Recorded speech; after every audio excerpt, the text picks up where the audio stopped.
Silk, what the hell are we doing here? We are sitting here, and I'm going to have you answer all of the Patreon questions for this episode. Episode 200, your episode.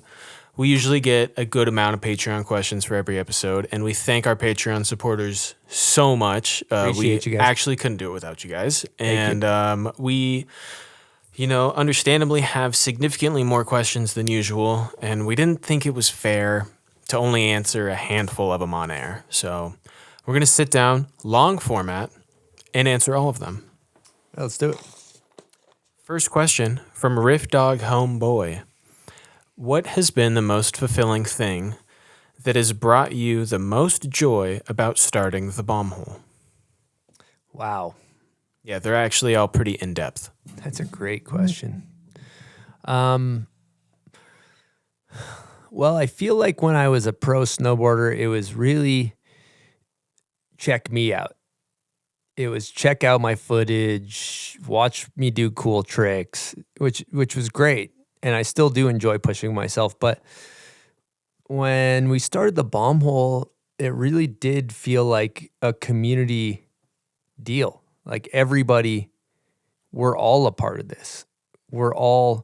Everybody's a part of this thing. Everybody that listens, everybody that I talk to when I'm in the lift line or at a gas station or wherever I run into random people at the airport, and they, I sit down and I get to chat with them, and they send me messages about how they connected with a story that had an impact on their life that somebody shared. And so it really feels to me like I'm a part of this community of people, and we're all a part of one thing together. And it's almost like this positive movement about snowboarding just being fucking cool. Like, we just love snowboarding. And I feel like I'm in it with everybody else that loves snowboarding. And this is just a little bit of a vehicle for people to talk about how snowboarding has impacted their lives and share stories. And so, I am just so lucky that I get to sit in this chair and do this, and I've met so many cool people. So I would say that it's just the people. It's just the people that listen and being a part of something cool. Holy fuck. Very well spoken. We haven't practiced this at all. Off to a great start. Thanks, Silk. Next question, Jesse Correa. Thanks, Jesse. With Chris now being a cemented voice in snowboarding, what does he see in snowboarding's future? Particularly product-wise, contest-wise, and video part-wise? Jesse, thanks for always asking questions. Appreciate you, Jesse Korea. Always an avid Patreon member. Thank you, Jesse. Well, I'll start with contest-wise. I feel like there's a big movement towards these big events. For example, you have Shaun White's event, the Snow League, and you have X Games doing a league. And I think that those are great for the sport of snowboarding and trying to grow a more mainstream audience. But I'm very, very adamant that growing the mainstream audience cannot come at the expense of the culture of snowboarding.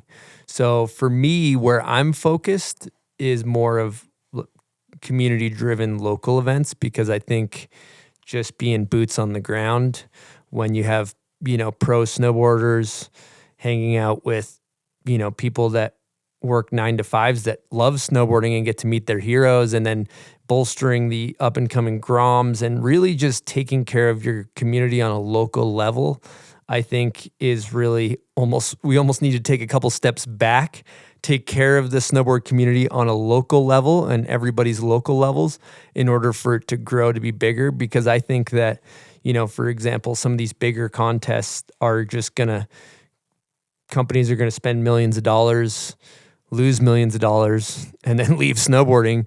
And then what are we left with? We're left with our grassroots, snowboarding cultural events. So I think, people bolstering their local areas and making sure that there's a thriving community via snowboard events is what I think is important.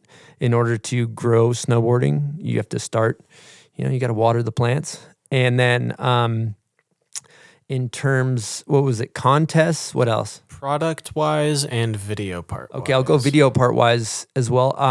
For me, video parts will always be the holy grail of snowboarding. I think that is where I focused a lot of my efforts as a snowboarder. I think it's kind of the tip of the spear as far as, the best snowboarders in the world displaying their footage in a way that is digestible.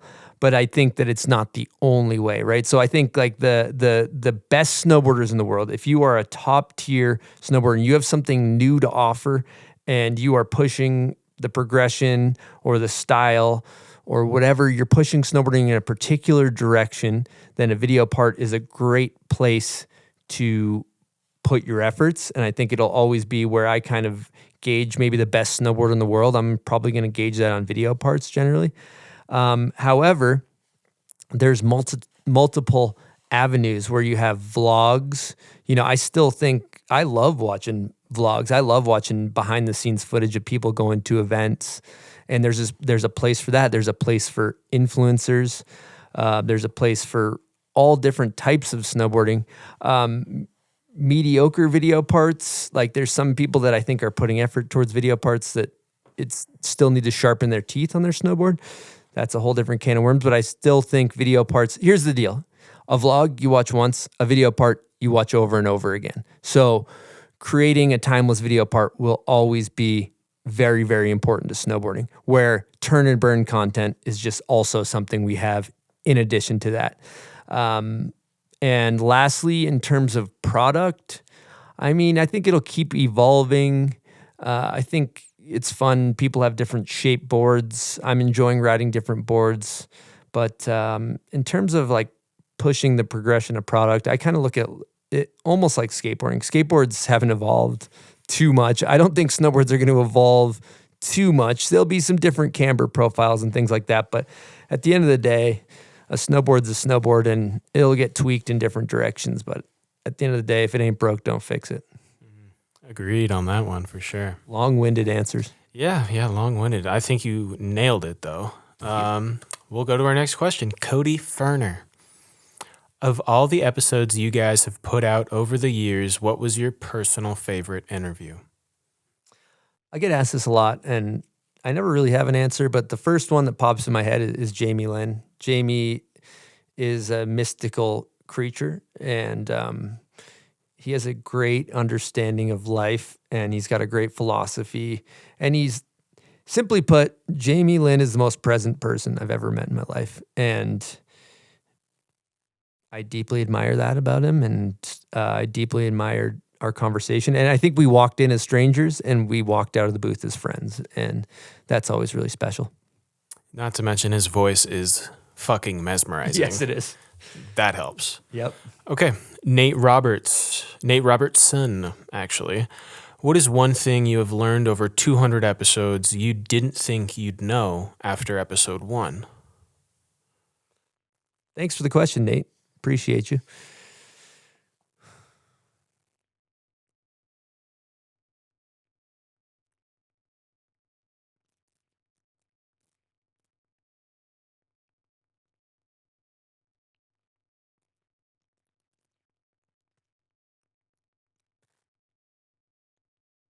The thing that I've learned over 200 episodes, it's been years, right? 4 years of doing this. And I think the biggest difference is at the beginning, definitely wanted everybody to like the show. I wanted everybody to listen to it and love it and just enjoy. I wanted everybody to say nice things about it. I wanted it to be for everybody.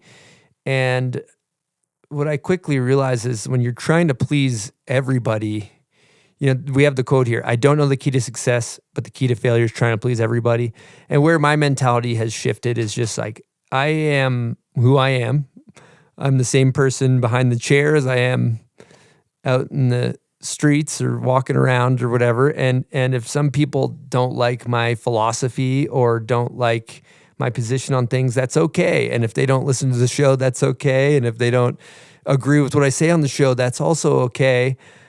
but I'm not going to try to change who I am to please everybody. I'm going to show up as myself, and then it's kind of if people gravitate towards it, cool, and if they don't, also very cool. And that's I've conserved a lot of energy by not trying to please everybody. So that's my biggest lesson I've learned is just be yourself, and the right people will gravitate towards you, and the people that aren't into it won't, and that's okay. Well said. Next question is from Thomas Portet. If you had the opportunity to start the bomb hole all over again, what would you do differently? Nothing. You learn through experiences, and everything was perfect in those moments to get us exactly where we are today. And I wouldn't be the person I am today if I hadn't done the things in the past that have got us here. And a lot of mistakes were made and a lot of lessons learned, but certainly wouldn't change anything. All right. We have arguably the deepest question on this list coming up next from Josh. Josh says, can you please explain the Colorado hate? I love some good humor, but I don't get the joke due to my limited amount of time snowboarding. Colorado seems dope to me. Enlighten us. Josh, thank you for the question. That's a great question. Personally, I spent a lot of time in Colorado. I deeply admire Chad Otterstrom. I spent years going to Colorado, a lot of time in the winter snowboarding there. It's fantastic. It's just great. I think it's just like a fun, shit-talking, lighthearted beef. It's like the Bruins and the Montreal Canadiens, or the Bruins or the Red Sox and the Yankees. You know, you don't really know why there's beef, but it's just there, and it's fun for the whole family. And I actually love Colorado. I love the banter between people from Utah and Colorado talking shit on each other, and I don't think there's any malintention behind it. It's just a tale as old as time. You know, it's just, I don't know where it came from, but it's tradition at this point, and definitely we have not stopping now. We have fun doing it, and they should roast us too, and we will embrace the roasting from the Colorado to Utah. So let's keep it going. And also, no, there's no bad intentions. It's all just for good times. There we go, Josh. Hope you understand now. Probably still just as bewildered as when he asked the question. Yeah, and that makes us want to do it a little more, actually, if you think about it. Okay. Next question is from Cody Carlson. Parts of this overlap with the previous question from Jesse Correa, but we're going to hit it anyways. The bomb hole has been such a gift for the snowboard community. I'd love to hear from your perspective what you think the impact has been for snowboarders and how you see the future looking. So maybe we just focus on what you think the impact has been for snowboarders. That's a great question. I really appreciate the kind words. Who asked that? Cody, thank you so much for the kind words. That means so much. It really does. It's kind of a weird thing because we just are recording podcasts every week, and we're almost in here, and I'm preparing for shows, and then another show's coming out, and it almost feels like we just have our head down and we're just recording shows and having great conversations.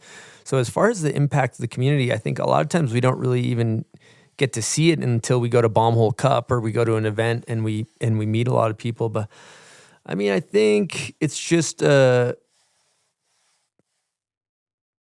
Bombhole is just a place where people talk about snowboarding, and if you're interested in it, you know, it's just kind of a hub for people that are passionate about snowboarding. So I think a lot of times it maybe sparks conversations with people when they go and they're going up the chairlift and they say, hey, did you listen to the Mikey LeBlanc episode? And I heard this. And I think it deepens people's connection to snowboarding, and it deepens, they can really immerse themselves in the culture and understand who all the characters are, and who, you know, it takes a person doing a trick, and then you understand who the person is behind the guy just doing the trick, but who they actually are, what their personality's like. Are they funny? Are they serious? What's their philosophy? So you get to know the characters in this lifestyle we call snowboarding. And so maybe it just makes it easier for people to feel a part of this thing that we all love.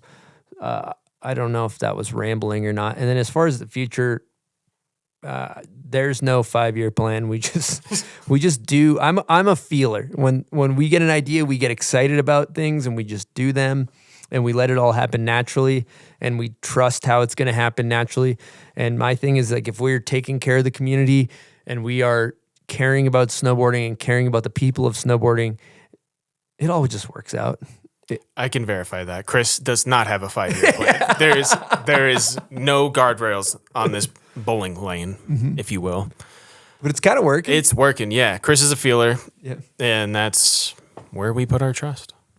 It's worked so far. Here's the thing: it's like if I'm doing the right things in my life, where I'm excited about snowboarding, I'm taking care of myself, I get these random ideas. And when you get a random idea, then you just do it, and you go buy a limo, and then you buy a limo, or you do an event, or you think of this thing on the show that's really stupid, like run through a wall trivia, whatever it is. And you put a doggy door on the wall. You put a doggy door behind Silk's camera, but we just let the ideas flow naturally and we let the bomb hole evolve naturally. There's no spreadsheet with like a roadmap of where we're going. We're letting the road take us where it needs to. So true, so true. Okay. Next question. Also, I think you answered that very well. Thank you, Sil. Next question is from Ani Williams. Over the course of the show, you've definitely grown and evolved. You've proven to be a good listener with an open mind. When you think back to who you were when you started the show and who you are now, what are you most proud of? Wow. That's a great question. Thank you so much for the kind words. What's the name? Ani. Ani. A-N-I. Ani, thank you so much. That was very kind, and makes me feel special that was recognized, and all those. That was really special to hear. So thank you. First thing that comes to mind, from starting the show till now, and mentioning open-mindedness is, I think, being from Massachusetts. If anybody's been from the East Coast, it's generally like, fuck this guy, fuck you. I'm right, you're wrong. My team's good, your team sucks. Like, if you really kind of unpack that, it's a heavy degree of closed-mindedness, which has made me who I am. It is like a salty prick, in some ways. But in some ways, it hasn't been serving me. So I've been working towards being more open-minded, especially in just listening to others and not projecting my opinion on everything, but just actually listening and not being so tied to my positions or my opinions on things. So I think that also leads to, me being a little bit more comfortable in my own skin. So when I think about when I started versus where we are now, I definitely was not as comfortable in my own skin as I am now. I wanted everybody to like me, and I still have traits of that exist, but we've come a long way in that direction of the people pleasing and wanting everybody to like you type of thing. And you learn a lot when you do the show from, negative comments and things like that. For example, at the beginning of the show, we had all these validating comments. You're doing great. You're doing awesome. And I like that. I really like the way that made me feel. And then as you evolve and as you get deeper into the show and as we fired buds, and obviously the audience was really unhappy with that choice and the negative comments start coming in really heavily, what I realize is that I'm responsible for how I feel. That is a choice. Whether it's negative or positive, what you say is I'm the person that's responsible for how I feel. And I take ownership of how I feel, and I do the things that get me to a place where whether you say, fuck you, I hope you die, and you're a shitty person, or you say, I love you, you're great. All of those things don't affect me as much as they could because I know who I am. And so I'm less affected by other people's opinions of myself, which is a cool purge that happened naturally through the show by just and through a lot of the other stuff I do to like make myself feel okay. So kind of a long-winded answer, but I don't even know where we started, Silk. I think you actually nailed it. Okay. To be honest. Thanks, Silk. I think you got it. I'll leave it at that. I don't know if that helps, but we also got Danny on air over here. Danny packs all the boxes. If you've ever gotten a bomb hole piece of merch, feel free to leave your negative comments about Danny on YouTube or wherever you want. Yeah, I'll put his phone number on the screen. Put his phone number up there. Danny, you want to ask the next question from Lance Hacker? Okay. Speak loudly. Yeah, scream. All right, from Lance Hacker. Chris, do you remember when you were disrespecting Lakers fans on a trip to LA? Then they won the championship and you had to hide in the back seat of your Uber? I do remember that, Danny. That's a great question. That's a great question. I don't remember what year it was. Probably around like 2012, 13, 14. I don't know whenever that Lakers Celtics Game 7 was. It was in LA. I went there for something. I was in LA hanging with Lance. He's a Lakers fan. I'm from Boston, Celtics fan.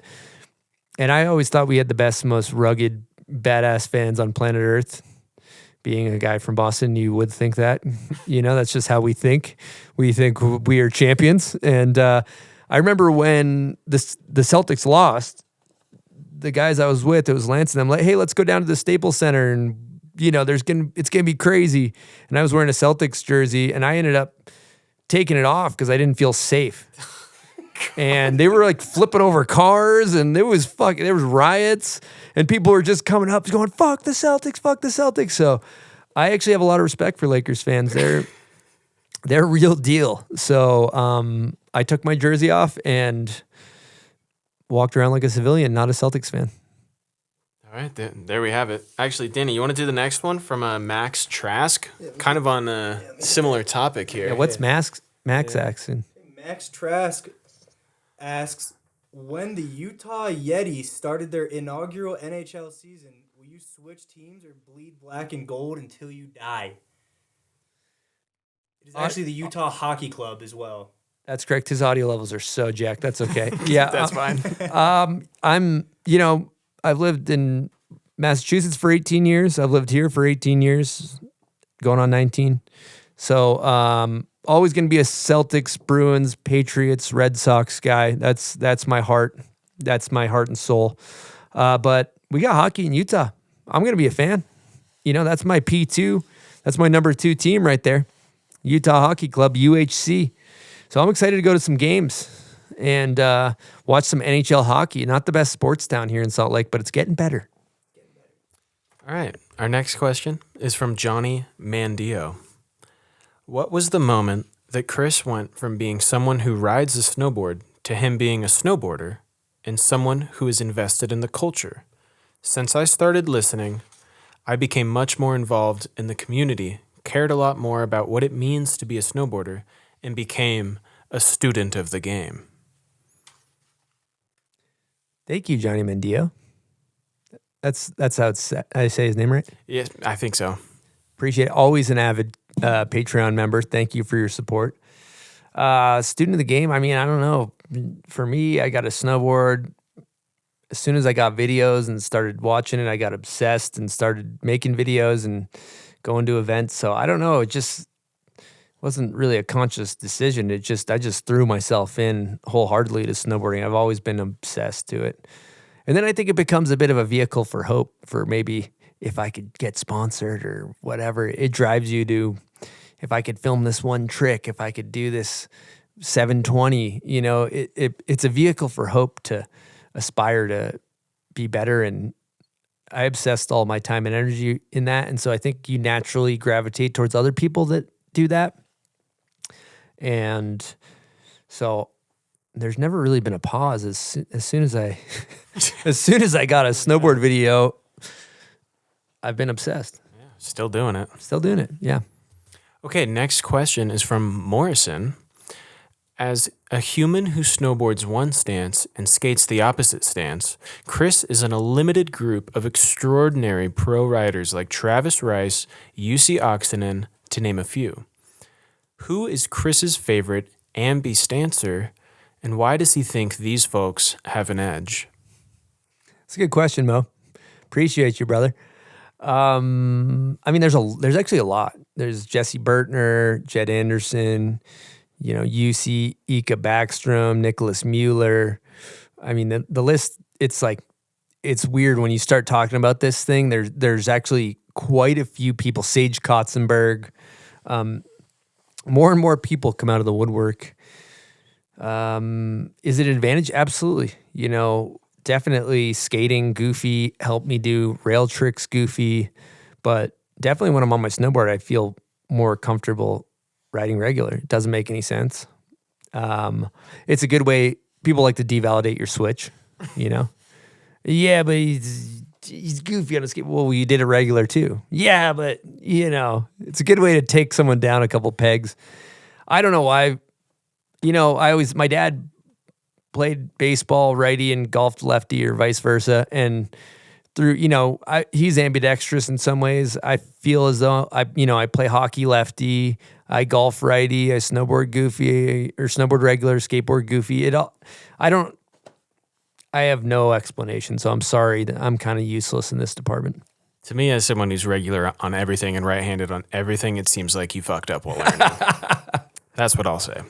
But I don't know. There's a lot of good people in that. I bet you could learn. You know what? I have a theory. You could probably learn either way when you're a kid. I feel like you probably could. And I think like maybe the black snow that I had was just set up regular. And so I was regular. Yeah. When you don't know, you don't know. But I think you could teach a kid, if you could just be like, hey, kid, you're goofy. And if they learn when they're a kid and they're goofy, then they're goofy. Yeah.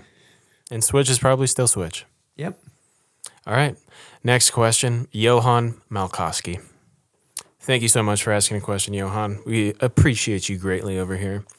My question is, as a person formerly of the greatest commonwealth in the United States, can you please explain to the world what these words are so they can properly speak English? The words are, maybe we'll do one and then you explain. All right, these are the words. First one is clicka.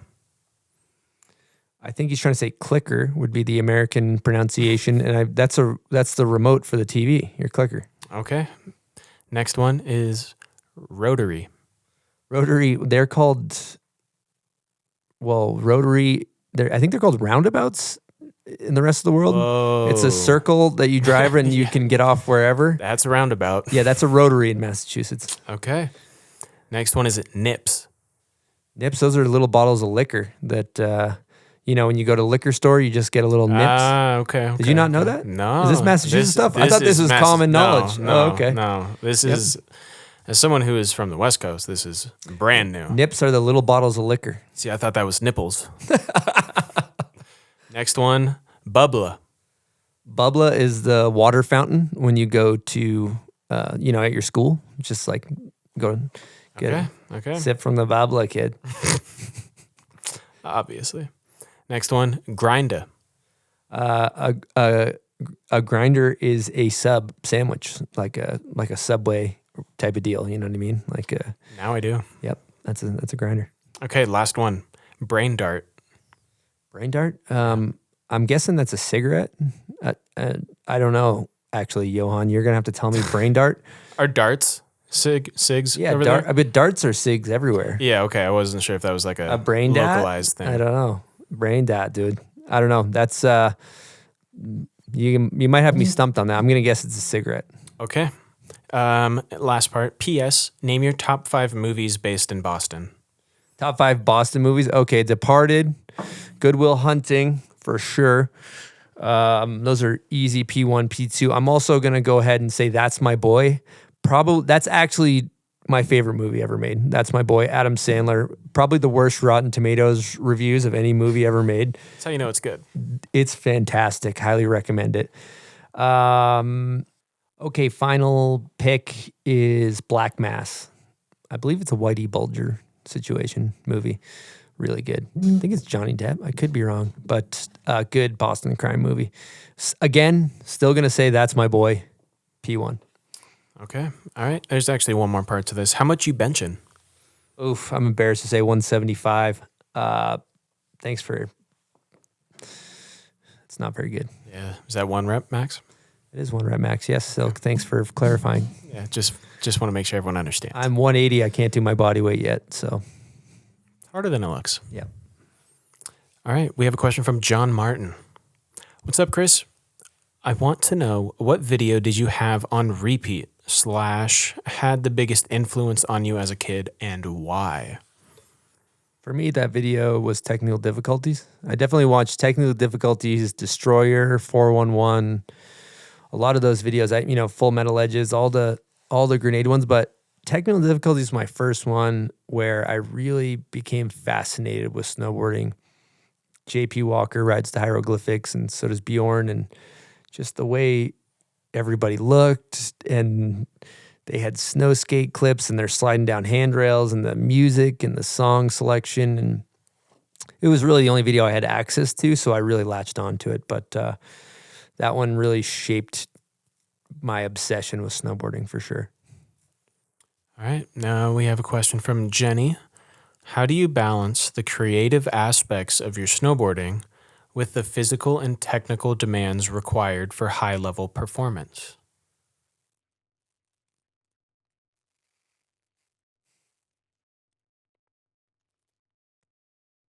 That's a good question. Jenny? Yep. Thanks for asking that, Jenny. Well, snowboarding, I feel like the high-level performance, I think the best thing for snowboarding is to snowboard a lot. And if you snowboard a lot, your muscles get trained in those ways, and you get strong in the places that you need to be. And so compared to certain other sports that I look at where you have to be truly like a physical specimen to do them, that require cardiovascular, fitness and things like that. As far as snowboarders, I think we just need to be able to take a slam. And the more that you snowboard, the more aware you are in the air, and the more you know how to get out of tricks and things like that. So the physicality of it really, I actually think, plays less of a factor as long as you're like a decently fit human. I think you just snowboard a lot. And then I think most of it is mental. And then the creative thing, I'm just an obsessive person. So I spent a lot of my time mind snowboarding, like in my head, practicing tricks and like feeling them and dreaming about them and thinking about it. I just obsess about stuff. So I would obsess about it when I would go to bed and practice tricks in my head and then come up with ideas. I think it was easier when I was coming up because there was less distraction. There was no Instagram or things like that. So you could really I just daydream about snowboarding in school, and then you just think about the tricks, or you come up with an idea. Or I was always writing stuff down. I think that would help. Like, I want to do this trick on this spot, and it almost is a weird way of manifesting stuff. So to me, I would say snowboarding is more like 80% mental, 20% physical. I think that's maybe even more, maybe 90% mental, 10% physical, because it's really all between the ears where everything happens. Well said. All right, we're at our last question. This is from John McDonald. As a confessed snowboard nerd, what do you do to stay on top of what's happening in the sport and riders to watch out for? Is it all social media these days, or do you gather intel from your fellow nerds? Great question. Who asked that? John McDonald. John McDonald, thank you. Thanks for being a Patreon member. Great question. Gathering snowboard intel. Well, a lot of my friends are snowboarders, so we spend a lot of time talking about snowboarding. We watch a lot of videos. I think a lot of it's word of mouth. Sage will come back from New Zealand and be like, I was riding with this guy, Taiga Hasegawa. He's going to be a problem. You hear these types of things. You hear these whispers from your friends that are over in New Zealand, or they're in Locks, or they're wherever. So you kind of hear about it through hearsay, and then, a lot of stuff that pops up on the internet. I think just being embedded deeply, for me, I'm on the phone with people that work at snowboard brands all day, and snowboarders, and booking guests and talking about snowboarding. So I'm kind of surrounded by it, which I love. But there's no real intentional searching of information. You just get it as it comes in. All right, there you have it. Well, we want to thank all of our Patreon members for asking questions. If you haven't watched Chris's episode, you should definitely go watch it. It's really good. It's out now, I think. Probably. Chris, any sign off for us? That's it. Thank you guys so much for taking your hard-earned money and supporting our show. You guys fucking rule. And thank you for all the support. It means the world. And with that, I hope you guys have a good winter. Let's do some snowboarding. Hope to see you guys out there.